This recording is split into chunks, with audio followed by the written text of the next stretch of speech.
Bonjour et bienvenue. 35e enseignement sur 44. Nous laisser aimer. La présence de Dieu. Vous connaîtrez ce qui dépasse toute connaissance, l'amour du Christ. Alors vous serez comblés jusqu'à entrer dans toute la plénitude de Dieu. Éphésiens, chapitre 3, verset 19. Saint Jean, qui a été très près de Jésus et qui a reçu son amour, nous offre une réflexion intéressante qui devrait nous conduire à reconsidérer notre jugement sur le jugement de Dieu. Dieu a envoyé son Fils dans le monde, non pas pour juger le monde, mais pour que, par lui, le monde soit sauvé. Jean, chapitre 3, verset 17. Jésus nous dit que Dieu ne nous juge pas. Comment Jean a pu saisir ce message de Jésus et nous le transmettre? Sûrement que Jean a saisi l'amour comme il est. Il a aussi écouté Jésus. Si Jésus n'est pas venu pour juger le monde, cela veut dire que Dieu n'a jamais jugé le monde. Dieu ne juge pas, il aime. Dieu est amour. Cela veut dire que Dieu nous aime, que nous l'aimions ou non. Or, c'est toujours nous qui portons des jugements sur Dieu. Remettons-lui toutes les fois où des personnes lui déposent leurs manquements et leurs fautes sur son dos. Reconnaissons que les humains causent leur propre malheur, puisqu'ils succombent aux tentations. Ils se laissent attirer par des tentateurs. Ils deviennent tièdes. Ils négligent de se réjouir pour les grâces qu'ils reçoivent. Ils s'éloignent de Dieu, puis le jugent. Remercions Jésus de nous rappeler que lui seul nous sauve et demeurons dans son amour et dans sa joie. Rien de plus facile que de laisser Dieu nous aimer. L'amour, c'est simple. Mais, avouons-le, nous avons une tendance à compliquer le passage de l'amour entre nous. L'amour de Dieu semble limité par nos défauts, nos faiblesses, notre indécision, mais l'amour demeure. Nous pouvons bloquer et empêcher l'amour de Dieu de suivre son cours naturel. Nous penserons que son amour ne passe plus, mais l'amour demeure. Développons la sagesse de nous laisser aimer de Jésus et le laisser aimer en débordant de notre cœur. Ne bloquons plus Jésus en le camouflant dans un surplus de matériel. Aussi, ne protégeons pas notre cœur avec des grilles que nous plaçons entre nous et lui, puis entre nous et les personnes. Ne bloquons pas l'amour de Jésus dans notre cœur. Laissons à Jésus toute sa place pour nous aimer, pour que son amour sorte de notre cœur et qu'il fasse une révolution d'amour dans le peuple, dans les familles. Le monde en a tellement besoin. Vivons une rencontre personnelle avec les autres, avec l'amour de Dieu en nous. Soyons présents au mouvement de l'amour dans notre cœur et laissons à Jésus le soin de nous aimer, de s'occuper de nous et des autres. Puisque Dieu nous aime, que faisons-nous? Nous accueillons l'amour, nous permettons à Dieu d'être Dieu et de nous aimer. Pendant notre existence, il y a devant nous de multiples chemins, près de nous de multiples suggestions et possibilités, de multiples personnes qui nous encouragent pour être sympathiques avec nous. Les différents miroirs, les illusions, rien ne va nous satisfaire et nous combler en cette vie. Mais il y a une seule réalité qui non pas nous satisfait ou nous comble, mais qui nous permet de devenir libres nous-mêmes et vivre chaque instant avec équilibre dans la réalité. Nous laisser aimer de Dieu. La joie pure ouvre notre cœur sur la fenêtre de l'amour de Dieu.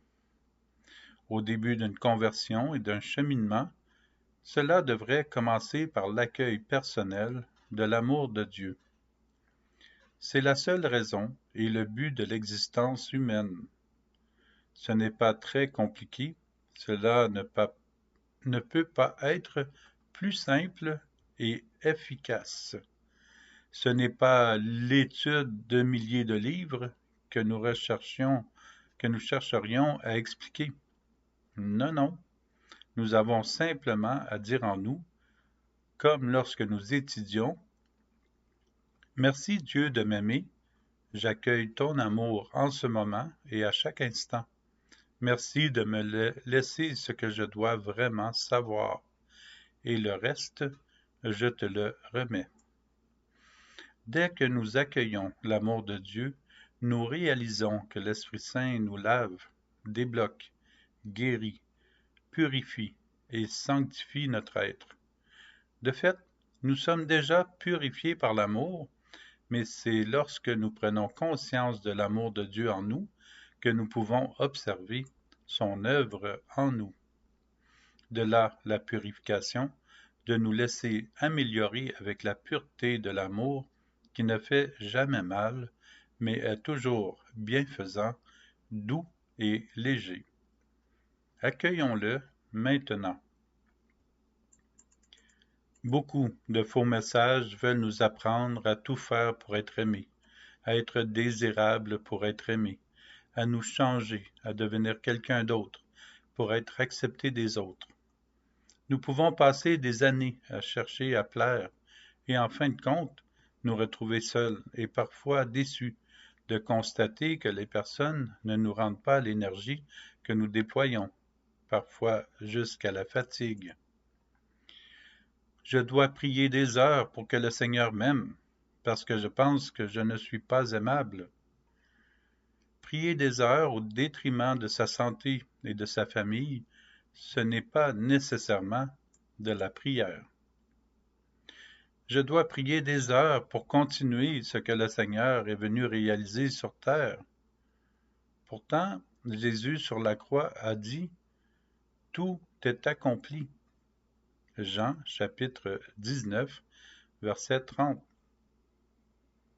Je ne dois pas être dérangé par mes pensées lorsque je suis devant le Saint-Sacrement. Pourtant, notre mémoire réalise un nettoyage et on peut les écouter brièvement, les ajuster positivement ou remettre ses pensées au Seigneur. Ils nous ont dit de se donner sans compter, et pourtant, il est mieux d'écouter les personnes et les aider à réaliser un petit pas dans la foi. Cela ne prend pas beaucoup d'énergie pour permettre à des personnes d'avancer.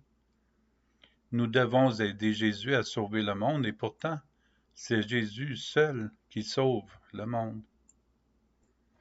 Souvent, nous disons, « Seigneur, que veux-tu que je fasse pour toi? » Pourtant, la question pourrait être remise à l'endroit, à l'endrette.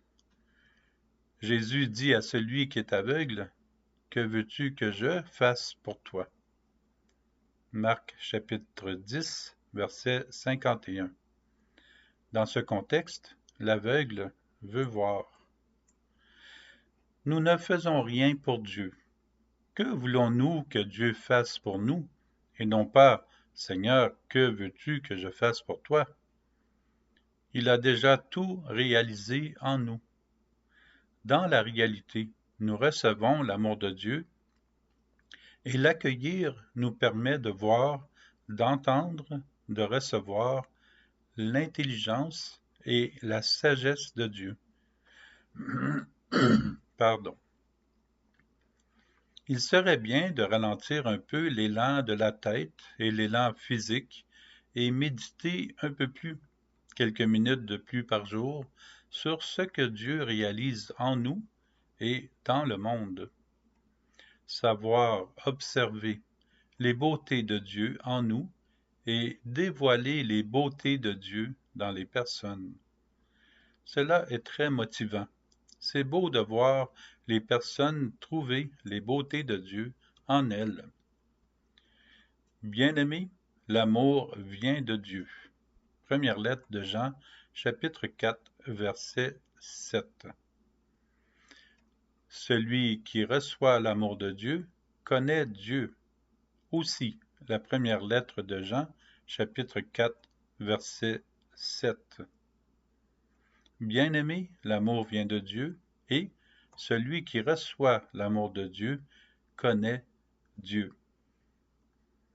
Avant de penser aimer notre prochain, il importe de recevoir l'amour et l'intelligence de Dieu.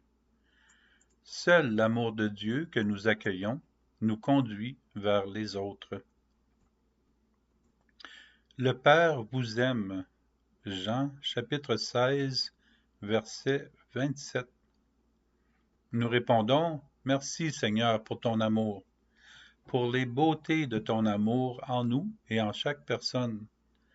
Toutes les personnes de l'humanité, absolument toutes les personnes de l'humanité sont aimées de Dieu et ont en elles les beautés de Dieu. Nous devons nous laisser aimer de Dieu, sinon nous ne nous laissons pas aimer de Dieu. Apprendre à nous laisser aimer de Dieu est très simple, par la pensée. Juste de penser à l'amour de Dieu et il est ici. Lorsque nous pensons en ce moment que Dieu nous aime. Et si nous n'y pensons pas, est-ce que Dieu nous aime pareil? Oui, Dieu nous aime, que nous le réalisions ou non. Soyons rassurés, Dieu nous aime à chaque instant. C'est à nous de le savoir et d'y revenir constamment, d'apprécier l'amour qui passe en nous, puis à travers nous. Pour cela, nous remettons tout du passé et du futur au Seigneur. Nous permettons au Seigneur de purifier notre mémoire du passé et nos intentions du futur. Nous devenons libres par la grâce pour mieux planifier notre existence dans le futur grâce à la sagesse et à la lumière de Dieu. Cela nous permet de vivre au présent. Nous ne vivons pas dans le passé ni dans le futur, mais maintenant, dans le présent. De cette manière, nous sommes toujours en relation et en dialogue avec Dieu. Lorsque c'est réellement beau, bon, bien, vrai, réel et juste, nous savons que cela vient de Dieu. Nos idées sont plus claires, nos intentions plus précises, et nous voyons plus clairement dans les personnes qui nous entourent. Nous apprécions en elles les beautés de Dieu et nous nous réjouissons avec elles. Nous saurons même rire de nous-mêmes sans nous dévaluer. Nous ne craignons pas ce que les gens disent de nous. Cela ne change rien à notre identité ni à la beauté de Dieu en nous. Nous savons qui nous sommes. Nous sommes aimés de Dieu. Plus nous remettons tout, les peines et même les joies au Seigneur, plus nous recevons son amour, plus nous débloquons. Plus l'amour du cœur de Dieu circule librement dans notre cœur, puis de notre cœur au cœur des autres. À la prochaine. Au revoir.